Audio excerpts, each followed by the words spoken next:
Hi everyone, welcome back. This is Long Game, the Heated Rivalry podcast. I'm Declan, this is Silvan, and we are going to be discussing the episode 3 that we just watched. Um, Now, this had a bit of a different vibe to it, completely different characters, a bit of a twist on the story. So now this one focuses on Kip and Scott, who, for those that don't know, are actually the couple from the very first book in the series by Rachel Reed. And yeah, it's very interesting that they decided to put this episode in the middle of the series rather than doing it from the start. So, Sylvan, you've not read the book, so what do you think of that choice? Or how was it for you as someone coming in and not knowing who these guys are? Yeah, I really like the opening scene at the Olympics where you have that replication of the scene with, I don't know who the third character is, but you've got Scott, you've got Shane, and then this third character. For the life of me, I can't Yeah, remember yeah, his name. I'm going to get roasted online for this. But I like that they sort of replicate that same scene, but then you've got this divergence where you have sort of Scott's pan of, yeah. and we focus on that sort of point of view. And then that Wolf Parade song comes in that we all know and love now. And so I thought that was a really artistic, really stylistic choice to make. And I quite enjoyed that. I wasn't sure what was coming. I knew there would be some kind of divergence from some of the spoilers and things like Yeah. that, and some of the clips that had already come up online. But can I just say, out of the three episodes that we've seen so far, this is my favorite. This is the most rom-commy type that I have been looking for, and it appeals to the inner millennial that watched 10 Things I Hate About You and How to Lose a Guy in 10 Days and You've Got Mail Yeah, and all those 2000s rom-coms that sort of really tugged at yeah, my heart with this episode. 100%. So it's funny you say that. My boyfriend, this is his favorite episode as well, and he actually prefers Kip and Scott over Shane and Ilya. Yeah, I know, crazy. But for the same reason, it's just like they're so cute, they're so romantic. It's just like he just loved it, and I can totally see the appeal. Something about their relationship is a lot more simple. It's a lot more sort of star-crossed. It's not. It doesn't have to be fought for as much, if that makes sense. Even though obviously there's massive issues and complications with the relationship, there is something very sweet and simple about their attraction. It's not complicated by all these feelings of immaturity and sort of the pitfalls of youth, you could say, because obviously Kip and Scott are older, so they are. I think Scott is approaching his 40s. I think Ilya actually makes a comment saying that he's an old man or something like that. Yeah, he is older. Scott's also, or Kip is a bit older as well. So they're a bit more mature. They are sort of more aware of themselves in terms of wanting to have a relationship. So yeah, it's a completely different dynamic from the one that we've been seeing. And there's a lot less angst between the two of them, I think, and that also makes it sort of easier to watch in that sense. So for me, as someone who hasn't read the books, why do you think they've slotted this in here? Because if this is based on Game Changers, which is book one, hmm what's the purpose of doing this now, do you think? I think the reason why is because their story is integral to Ilya and Shane's story. So there are elements of their story that influence the sort of wider hockey world that sort of Rachel Reed has built up, the one that Shane and Ilya exist in.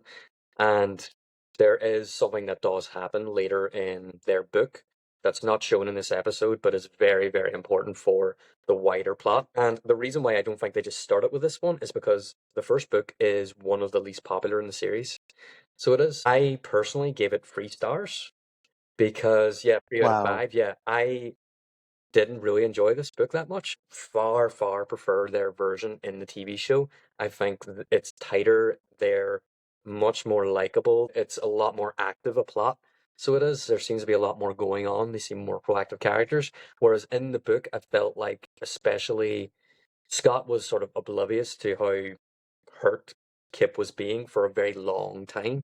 He didn't sort of see that element of him sort of wasting away. It's like, I can't remember her name now, but she was basically like, he deserves sunlight. That conclusion doesn't happen all that fast in the book. In fact, it really drags out. And a lot of this book is centered around Scott sort of justifying what he's doing to Kip. in terms of keeping him hidden and things like that. And Kip is a little bit of a pushover as well in the book. He's a lot less active as protagonist, and he is more reactive to what's going on.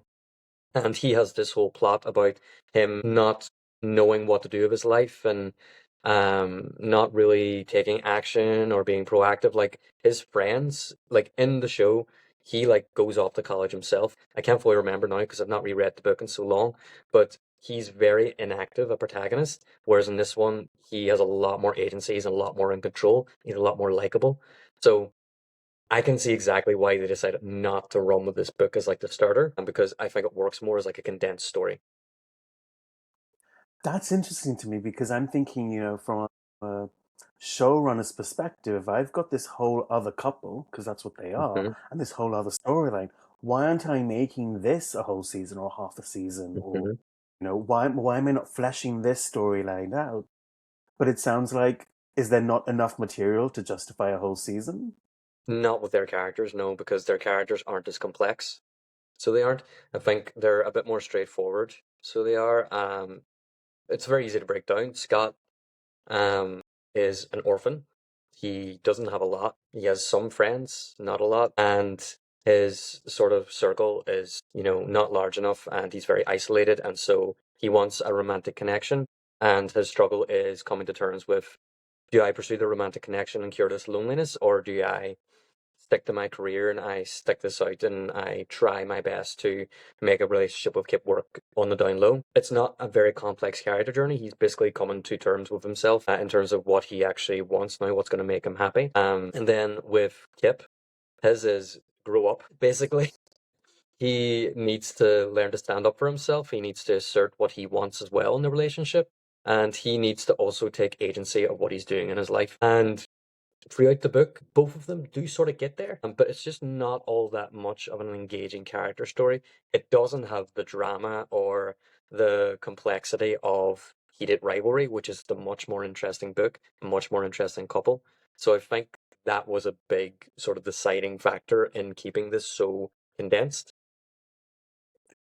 That's interesting. And so, without spoiling the first book for anybody, how much of this episode takes up the book? Like 80%.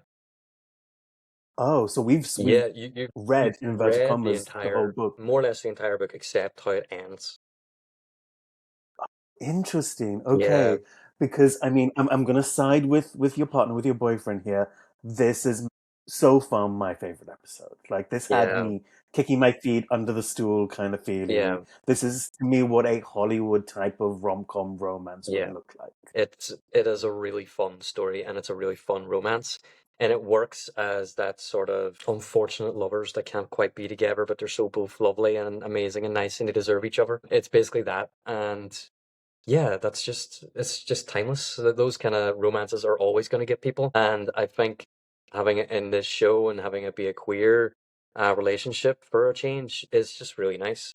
Because so many queer stories are just generally quite difficult and they look at the experience of being queer in a very dark way, and which is important. It's important that stories like that are told, but you rarely get this like fluffed up, really fun, lovely thing. And while there is issues and there are queer centric issues within the episode, they're not impossible to overcome and you still feel that love and that sort of light from the relationship that just makes it all worthwhile to watch and read. Yeah, I think that's why it has that sort of popularity, why everyone enjoys this one so much. I know some people were saying that they didn't like it at all, like they didn't want it in, they didn't want to deal with these characters. I think a lot of book people would say that, but I'm perfectly happy with the way that they turned out. I much prefer them in the show, and I think that Jacob Tierney's done a really good job of portraying that story and sort of shortening it and putting it in a format that it actually does a lot better and it shines a lot better, and the characters are actually a lot more likable and fully realized. Yeah, and I can see why some people might take umbrage to this episode or to this Hmm. storyline because it does break the Ilya and Shane storyline dramatically. Like there's a big pause through this Hmm. storyline. And back in the day when we had TV shows that had like 22 episodes or 24 episodes, this would have been classed a filler episode Oh essentially yeah. because it doesn't precede the main storyline. Hmm. It's more of like this is a supporting cast kind of thing. So I can see why some people might be hesitant or resistant to this episode, Mm. but I think this episode still fulfills that quota of people who want to see this type of story played out, who are attached to these characters, for example. Yeah. Now, I want to break down the episode. So this opening, well, the second opening scene we get is Scott running in that compression shirt or t-shirt. Bless the costumer on this show because you can see Who decided that? everything.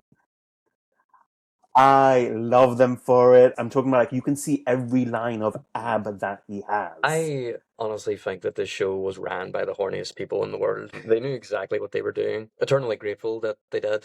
Um, but yeah, the actor he plays, replace Scott, Francois, I can't mind his name. Oh no. Yeah, yeah.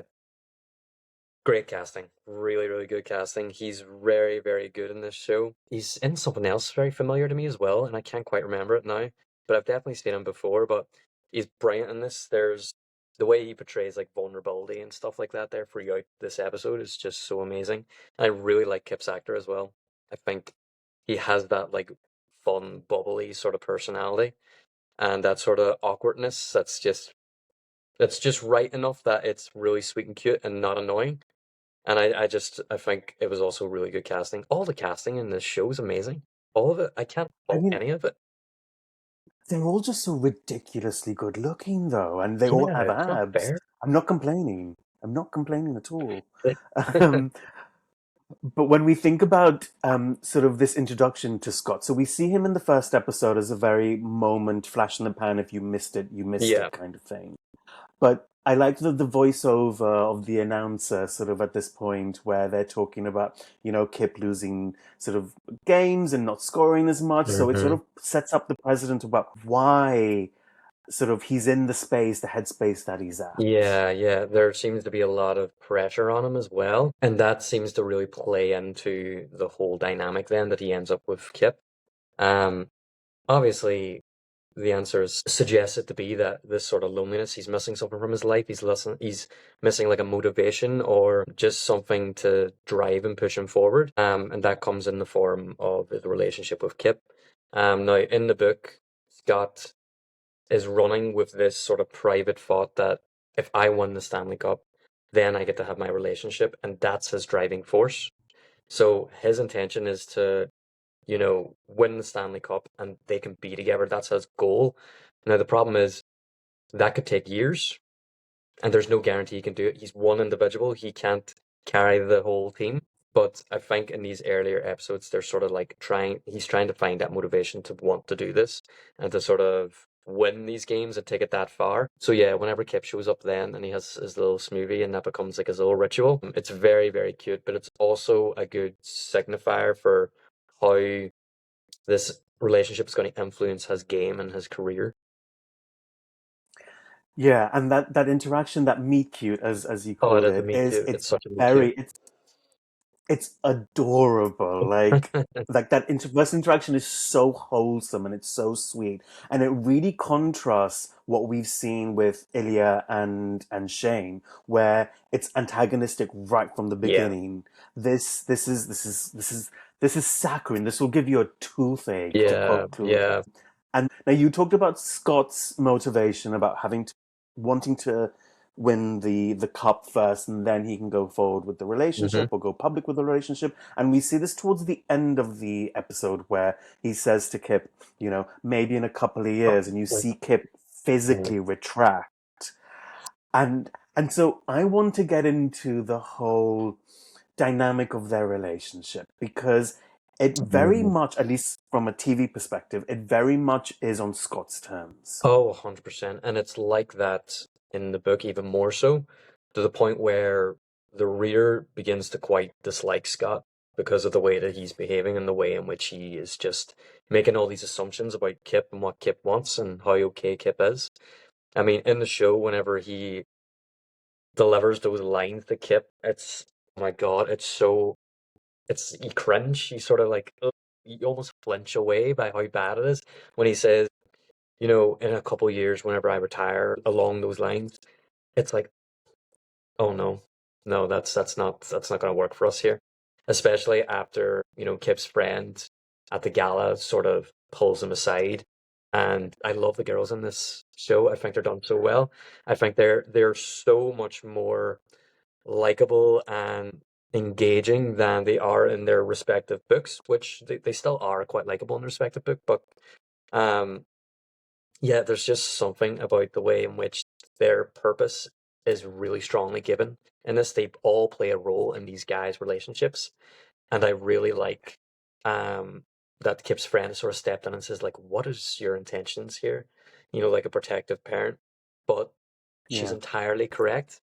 And then sort of Scott having to go home then to Kip and basically confessed that his idea was always to have Kip wait and be hidden and not live this life or to live this life of secrecy. It's really heartbreaking. It's very sad.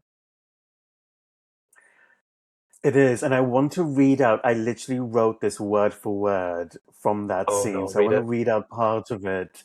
So it's Elena, and I know people say Elena, but look, I grew up in Spain, all right? So she says, "What are your intentions with my Kip?" Oh, that was just so great. My Kip. I'm serious. He's crazy about you. Scott says something about, like, I'm crazy about him too. And then she says, he's also miserable. Are you miserable too? And he says, no. And I'm Yeah, like, because wait he's a very minute. content with the way things are because they suit him. Exactly. Everything's on his terms. And so he's like, no, wait, what do you mean? And so Elena says, nobody wants to be kept a secret. Yeah, And I'm like, that's the point of this episode. 100%. Yeah. It's the shame and the secrecy. Hmm. That's what clouds everything for me here. And then he says he's not, and then Elena says he is. Eyes on me, handsome. I thought that was quite cute. Hmm. And he says, Scott says, I'm doing my best. I love him. And that's the first time you hear them say, I Yeah. love them, but not to each other. So I thought that was an interesting choice. And he said, I just can't do better right now. I've been honest. So I'm like, okay. So throughout this whole episode, Scott is a very likable character. It's in this third act that he becomes really unlikable for me. Yeah. And I feel like the writers are like, he's trying his best. I'm like, it's not damn good enough. That's the thing, but that's what makes him like a three-dimensional character in the end. I mean, he in his head is trying hard enough, but sometimes your best isn't good enough. And that is sort of the message that Scott needs to drill into his head. It's that, you can love someone to the ends of the earth, but if it doesn't work and if they're becoming lesser as a result of being with you, it's that famous saying, if you love them, you'll let them go. And that is very much what needs to sort of happen here because Scott is not in a position to commit to Kip at this moment in time. And I think Kip's aware of this. And I do think that it's something that he is thinking about, but it's also the correct decision for them then to separate. Yeah. And then she says, he's so in love with you, he'll put up with it, but it's killing him. Oh, And I'm not saying this to be mean. You seem great, but he's great too. And then she says, and this is my line of the episode, he deserves the best. He deserves sunshine. So do you. but that And I'm like, that's what this makes is it where so I think, likable, yeah. Because she's not just being a dick. She knows his point of view. She understands what it is that he's dealing with. So much so that she doesn't want it for her friend, and she doesn't want it for him either. But he's not her priority. Kip is. So just that little bit at the end, like you deserve it too. Like it shows that she is genuinely coming from a good place and a place of understanding, and that she knows what she's talking about. And I think it's that has to prompt that conversation that follows then between Kip and Scott. I think that little bit of understanding of she's not just talking nonsense. She knows what this is about, and I think this needs to be sort of talked about. So yeah, such a great line, such a good character. I was just going to say the same. It takes a really strong character to be able to deliver something like that without seeming brash Hmm. or without seeming really unlikable. And as I was watching this episode with Elena specifically, I'm like, she's a Capricorn. She has to be a Capricorn because she's not taking any shit. She's calling things out, even to Kip where it's necessary. Yeah, yeah. And she's really been a catalyst Hmm. for whether, having this conversation between Scott and Kip. And I love that for. That sort of scene then when Kip goes home and he sees his father and he just sort of, you just, Ooh, that was so emotional. It was so well done. You, I wanna. I really like the relationship that he has with his father. It reminds me a lot of mine. And it's that, like, no matter what age you get to, it's you're always able to, like, reduce yourself back down to that child and take comfort from your dad, and they're there to accept that. And it's just such a sad and lovely moment at the same time. And I just thought it explains a lot of Kip, where he comes from, and sort of his sort of emotional intelligence, I would say. If you come from a family like that, you know what's up. So you do. You're emotionally aware. You're mature enough to realize, when something isn't working for you. And I think it's also a good way of characterizing him. And the difference that he has from Scott as well. He has no family like that. Her.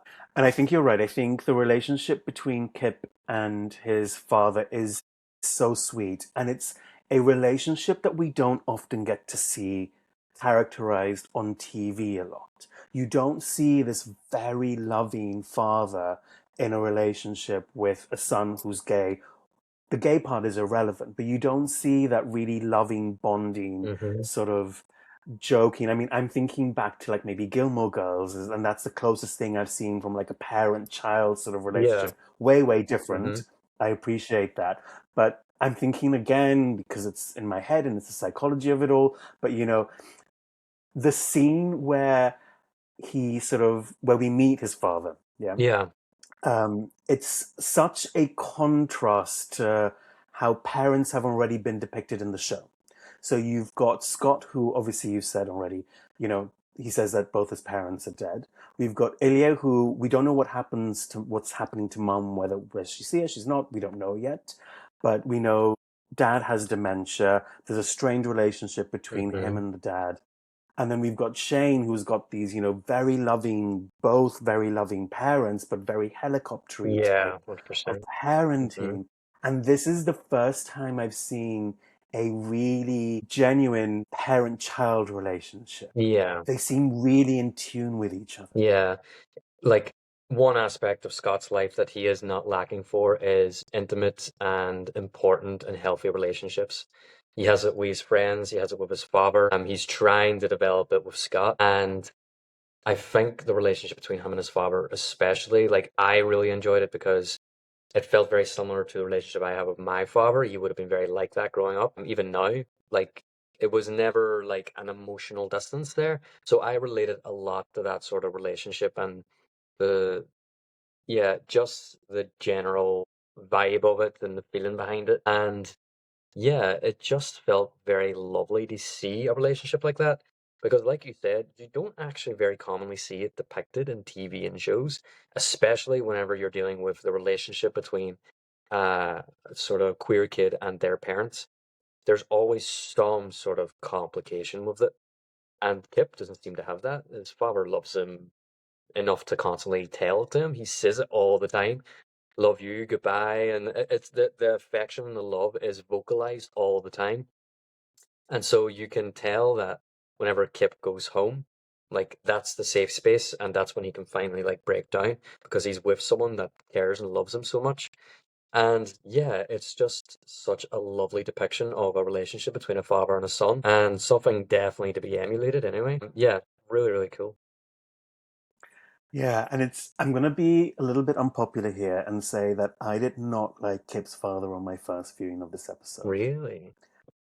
I thought it was like, oh, is this realistic? It's too saccharine. It's too comforting. And then I sat with my own issues because there's plenty of them. And I thought, no, but this is what I would be expecting from a character. This is what I would want for a character. Yeah. And so it was like my second or my third watching that I fell in love with their relationship. Hmm. And I'm like, this is the supporting let's legitimize a supporting, loving relationship for a queer kid because, like you said, you don't always see that depicted on TV shows or in movies. Yeah. Like you said, the you know coming out to a parent serves a purpose of conflict in a storyline, which Yeah. is where it's used most. So where it's not used here, it's sort of normalized, Yeah. and I love that. Yeah. I think there's enough conflict in the story to not need to add that in.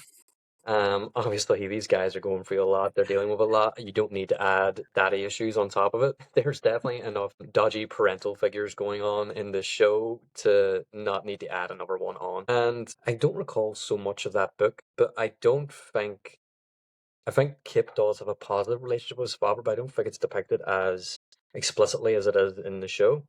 And I think it's an important element. Like Jacob Tierney puts quite a bit of focus on it, considering he's adapting a full book.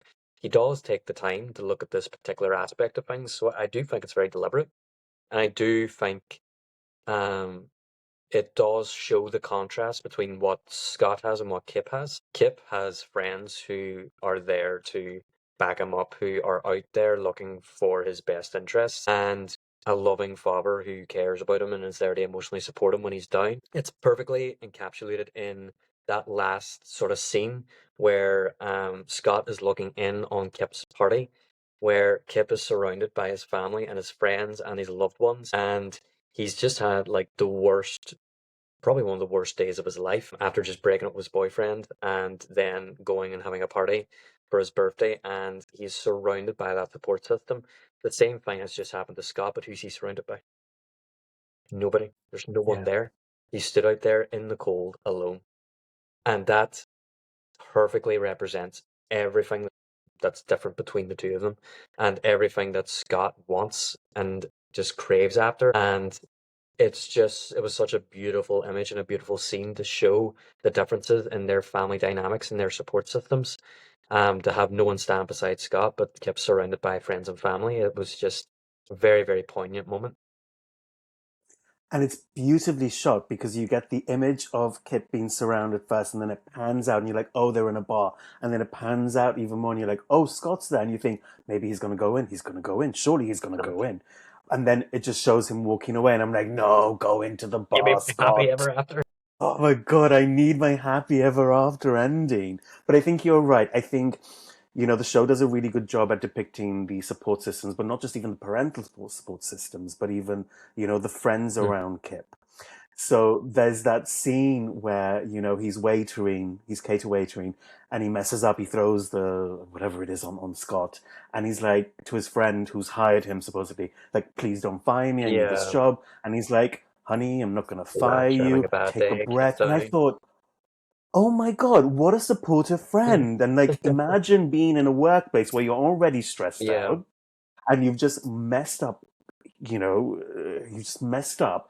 And having someone like that reminded me of my own queer friends that I have yeah. at the moment and I've had for a long time, and how supportive we are of one another, and how we celebrate each other's victories and Hmm. pick each other up when we're not having Yeah. great days.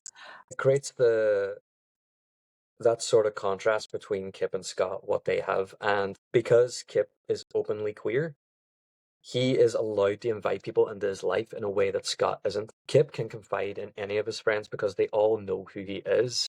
He doesn't hide any aspect of himself. He is fully and 100% congruent with himself, which is a fancy counseling term for just being the true version of yourself. Scott is not, and so he cannot open up to people because he has to keep this secret. If anyone finds out about this, he loses his career, and he literally has nothing else. Absolutely nothing else. His career is everything to him. It gave him the life that he has now. It made him rich. It took him out of the foster care system. It's done so much, and it is his family. It's his support system, and yet he can never be truly himself while he's within it because it wouldn't accept him, or he thinks it wouldn't accept him anyway. And so, yeah, the contrast between the two characters in that sense, one is able to be openly queer themselves and the other isn't. One of them hides and the other doesn't. One of them has friends and the other doesn't. So, yeah, so much of what Scott is missing out on is tied up in his queerness. And It's just really hammered home in this episode, really hammered home. Yeah. And in a way, a lot of what Scott is having to deal with is what Shane and Ilya have to deal with in the Mhm. previous two episodes that we've seen, this shame, this hiding, this, we can't tell people, we can't do what we want, we can't say what we want. And so there's this overshadowing of this very elite sport. And so rather than sort of, cocoon them, it's restricting them. You're right. Mhm. Absolutely. Now, I want to talk to you about, and this is something that I have pages of notes on, is the whole dating someone who is in the closet and the Mhm. implications that has for you as someone who is open or not as closeted, for example. Yeah, yeah. It's definitely a very, very difficult relationship to be in. I avoided it like the plague. As soon as I was out, I was sort of out, and I had no real intentions of sort of going back in any way. But I can imagine if you are so in love with somebody that the idea of not being with them is enough to want to hide yourself again. A very, very intense feeling and something very difficult to overcome. And I think for Scott and Kip in this episode in particular, it's just I think the fact that he's famous as well makes it so much more complicated because he can't just go to a different city where none of his family or friends live and sort of have a romantic relationship with somebody. You can go to public and go out in restaurants, you can go to shows or whatever, and you don't need to worry about anyone thinking that you're in a relationship. Whereas with Kip and Scott, Scott is like nationally known. He is a very, very famous and well-respected hockey player, and he is spottable in the street by people who know to look for him. And so, yeah, it further complicates their dynamic because they can't even do those things. They can't do couples things outside of the home. And you need that for any relationship to be able to have those moments, those date times, and to be able to freely express your love and affection for somebody in those really important sort of couple ways. They can't do any of that. And it just further complicates this dynamic, which already started off on a really bad foot because one of them is hiding who they are from the world, and the other is sort of being forced to do the same after finding the courage to come out and be their authentic selves, which is not easy. It's very, very scary, and it's a big accomplishment for whenever you do have that happen. To then go and have to undo that accomplishment, it has to be really, really hard. Yeah. And I don't know whether this is a queer sort of fantasy, and I say fantasy with a PH, not with an F, whereby, you have these sort of ideas that you're going to come out when you have like a boyfriend or a girlfriend or whoever. Hmm. And that's your sort of like, that's where you're going to come out. That's where you're going to declare your love and show off your love to the world, for Yeah. example.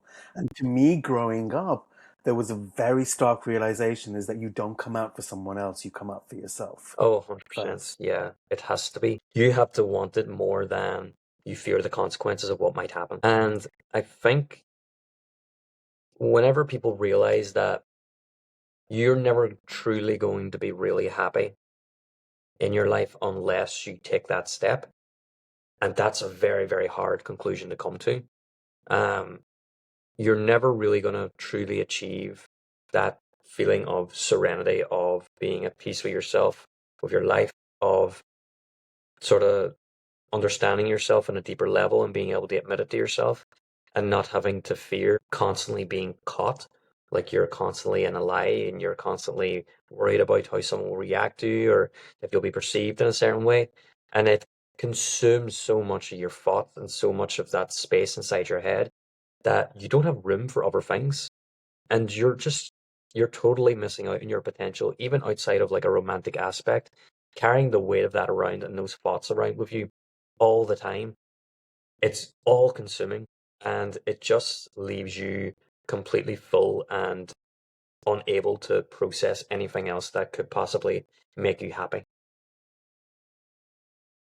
Completely agree. And as you were saying that, like I was just thinking about to my experiences Mhm. and how, even when you just do it for yourself, yes, there's the fear of being caught, but also, like you said, that emotional weight that just sort of hangs over you every single, it's not even on a daily basis. It's on literally, it's in every Second by single second, sort of yeah. moment. Yeah. I think for me, having been on both sides of this as the person who was on the down low, Hmm. didn't want to be out but trying to date, but then also, not sort of being in the closet, Yeah. as it were, and then having to date someone who was was really tricky and really interesting to Hmm. the point where it didn't work. Yeah. And so I can almost identify with both these characters because I've been both these characters at different times of my life. Yeah. I I had the experience of not dating anyone. I didn't even kiss a guy before I came out, but I came out when I was 22 as well. So I just, for me, it was such a thing that I was like repressing so strongly, where it was like, I'm not doing this at all, to the point where I was just forced by my brain to do it because I was being so incongruent with myself and I was just so not who I am that my brain just went, no, you're doing it. Like, this is happening and you're telling everyone. And that's exactly what I did. I went home and I rang everyone that I actually cared about, who was a part of my life, who, were important to me. And I just came out to them. And then it was just this feeling of absolute relief. It's like, oh my God, right, it's done. It's finally done. Funny story, I rang my dad. I said to him, and was like, "Oh, son, that's fine. As long as you're happy, that's all that matters to me." I actually thought you rang me asking me for money.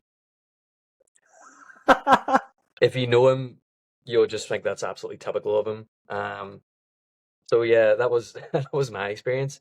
But the relief of doing that, I mean, the idea of going in and living that sort of light again in the way that Kip is in the story.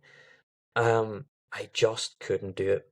I couldn't bring myself to do it because I could never do it when it was just me involved. So what am I doing it with another person as well and keeping their secret on top of recreating my own?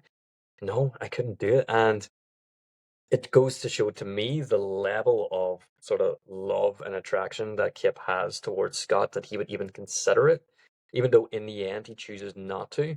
Um, yeah, it's very, very thought provoking. Yeah, and the symbolism of the tuxedo being in the closet, I thought, So oh, that's very poignant. Like he opens very, the closet doors and there's the tuxedo, and he's like, "For my man S." He doesn't even write his freaking name on yeah. it. It's like S, and I'm like, "Wow, you are literally pushing him back in the Hmm. closet." And the fact that And he I, wears it to the gala where he cannot even pretend to know him, the suit that he was bought by his boyfriend, and he can't even right? speak to his boyfriend. It's layers upon layers of just really good, just cinematic story writing, and it's just so clever. Jacob Tierney is just so smart about it. Yeah, and the clothes have a lot of symbolism in this episode. So we talked about the tux, but the socks. Can we Yes, talk about the a socks? 100%. The way the socks were given, I thought was so cute. I thought he was giving him an engagement ring by the gesture he was making, Kip was making. I was like, they are seriously not going to get engaged. Yeah, Like that's not. this isn't happening. But with the socks and the purple with the bananas and all that, I Yeah. thought that was such a sweet gift to Hmm. give. Because it's so representative of their relationship. It's the banana that started the conversation between them. Obviously, banana is phallic. They're colorful. They're purple and you have the yellow, and they're just so out there and they just look ridiculous. But they're given as a thoughtful gift from Kip, and they're really well received by Scott. And he always feels like Kip's with him when he's wearing them, and it's almost like he's carrying a bit of Kip in him in that way. And Yeah, that's what makes it so tragic that he still wears them. Even though after they're gone, he's still wearing them because he can't let go of that part of Kip and that part of himself as well, and pulling the hockey sock over them. Then they hide them. Hockey having to hide the representation of his queerness, of his relationship, of his love and affection for Scott or for Kip. Like, that's just really clever, and there's a pair of banana socks. and but it says so much. And when he wears the second pair of socks at the end in the end shot, I was like, he's covering Kip up. And then I thought he's protecting himself because socks, warmth and Yeah, protection. He's on the ice, whatever. And then the last thought I had was he's covering his heart. He's protecting his heart. yeah, and it's hockey covering it up. So it is covering up the love Yeah. and the affection. It's, yeah, very deep pair of socks. Who knew a pair of socks would provoke this much conversation? Yeah. We've sort of talked about how she is this really likable character and then does some questionable things as the episode goes on. Hmm. But to me, the socks represent like this good luck charm in a way, keeping a piece of kit with him when he's away. And we see earlier on in the episode when Scott's playing away and playing against Rosanoff and playing against Shane, how he loses those games. And to me, it feels like one, this relationship is on Scott's terms, Yeah, sorry, definitely. but it also serves Scott to be in this relationship because almost like being with Kip is like a good luck charm. It's leading him to win, whether he's happy, whether he's superstitious, Yeah, regardless. But it's a very self-serving relationship. it is, and that's what makes him so unlikable in the book, is that he is quite self-serving and he's such a nice guy. He's such a good guy. But what he's doing is not good. It's not nice, and as many excuses as he likes to try to make for it, it's not acceptable either to ask someone to do that and to be like that. And I can understand Scott not wanting to let Kip go because he's so in love with him, and and that love is real. It's not just, um, you know, it's not just him getting a need met. It's so much more than that. But you can be in a relationship with someone and love the absolute socks off them, but if it's not right for them and it's hurting them, ultimately what you're doing is being really selfish because you cannot let go of that thing because it would hurt you, even though keeping them in it is hurting them.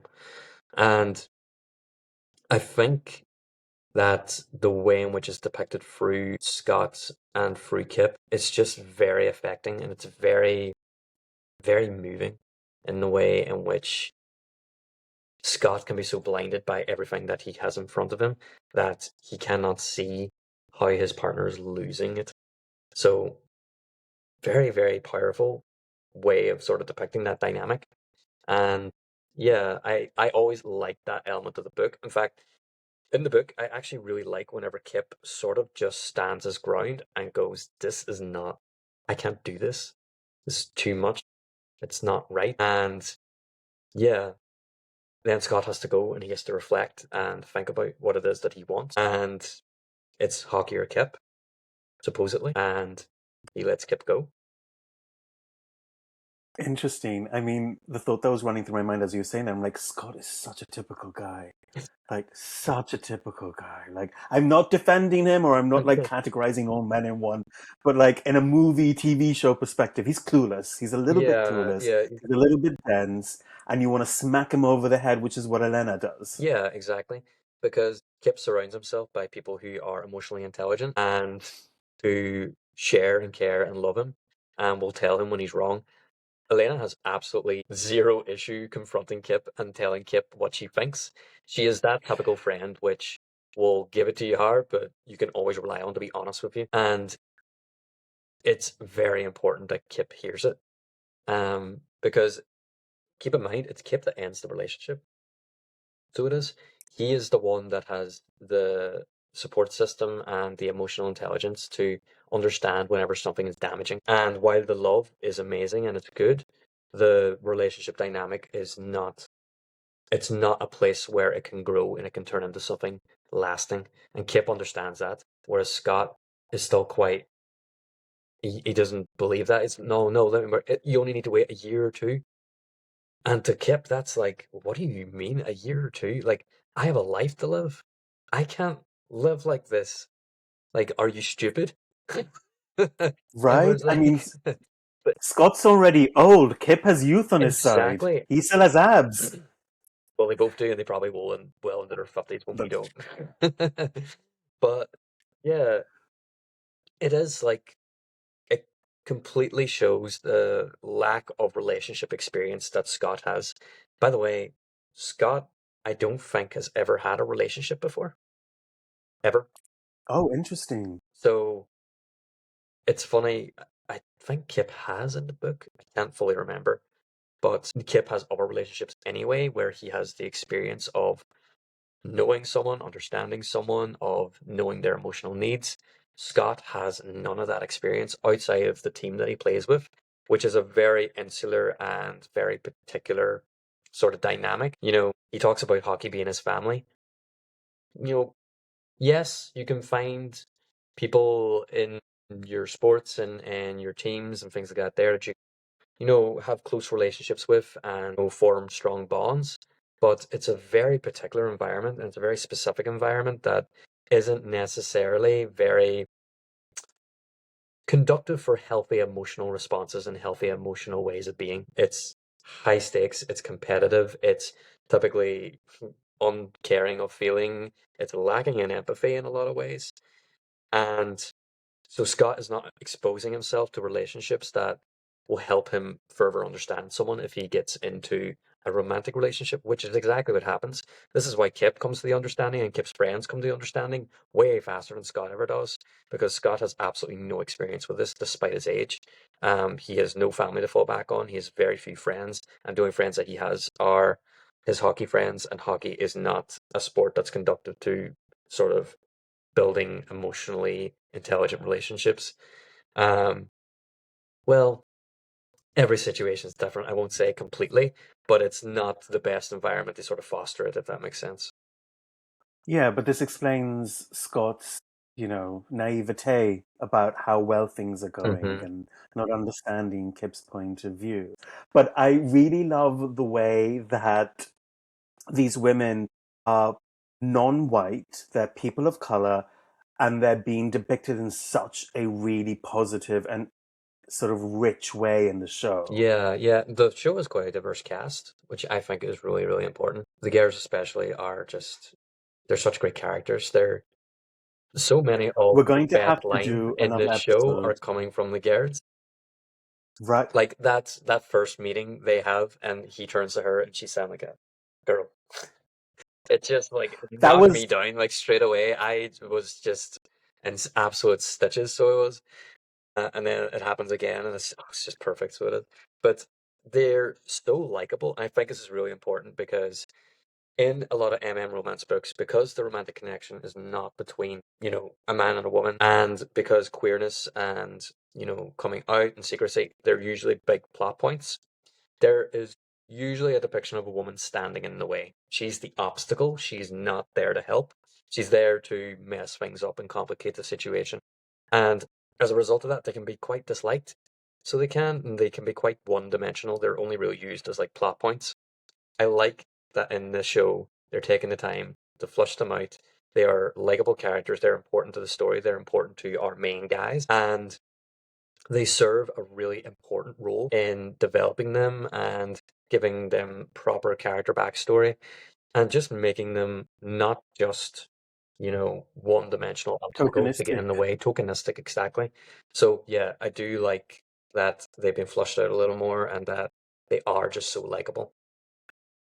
I think we're going to have to do a whole episode just on the women. I mean, they Yeah, deserve the time. because they all serve different purposes within each story, and the way in which they're different from their book counterparts, a bit more flushed out, a bit more realized.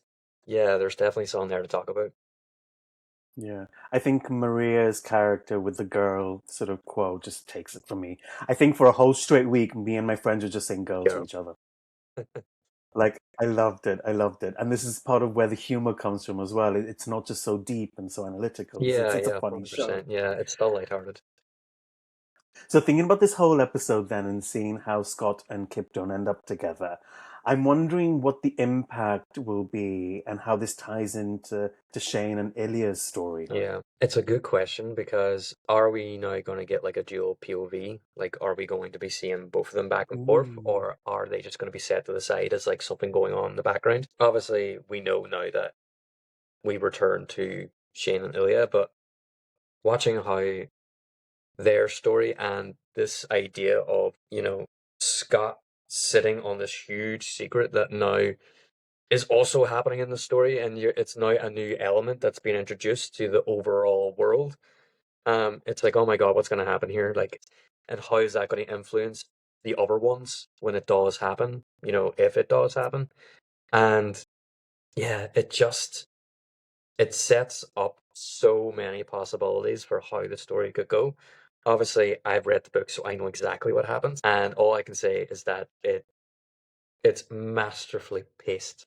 It's very well. I'm very glad he put it right where it is because it just really works in terms of where Shane and Ilya are in their book. And yeah, it's trust me, it's well paced. This is a good thing that he's done. It's really clever, and I'm glad that he put it in episode 3.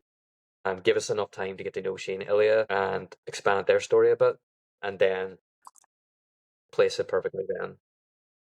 And also, in a way, this feels like a side quest, but a really good side quest. Yeah. In that it makes me want to now, like, okay, what's going on with Shen and Lee? It makes me miss their story in a way, rather Yeah. than just giving everything to us. And we're getting these weekly, which is a whole different conversation, which I love actually. But yeah, I'm interested to see how this sort of plays out. Do you get like this parallel storyline? How does this differ? Because you can't have two stories that are unfolding in the same way. So how are they going to unfold differently? Mhm. What implications is this going to have? Yeah, thanks for watching. If you enjoyed this, follow, download, like it, leave a comment what you think of the episode, what was your thoughts on the relationship between the characters, and where do you think this is all going to unfold to if you've not watched ahead. If you enjoyed this, check in for episode 4. That won't be too long. And yeah, thanks so much for listening and watching.